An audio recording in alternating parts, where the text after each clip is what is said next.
Now I test battery tester. Look, here is for 2 battery, but I use 1 battery. Original article from tablets was for 3 battery, but I change little.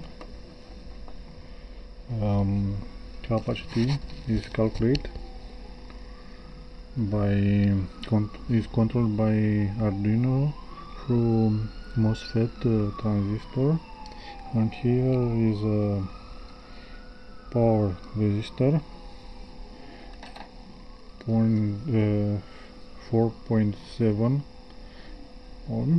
ohms, and this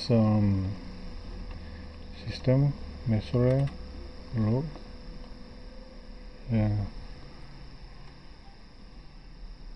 measure also voltage on MOSFET,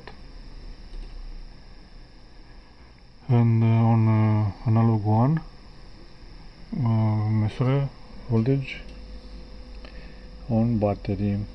So if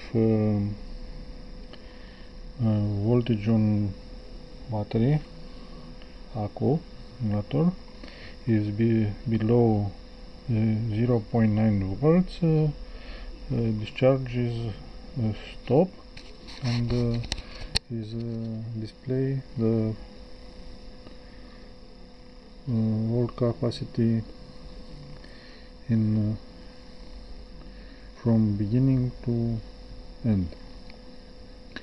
So you can test the charger if accumulator is good, is new, and you can test accumulator also.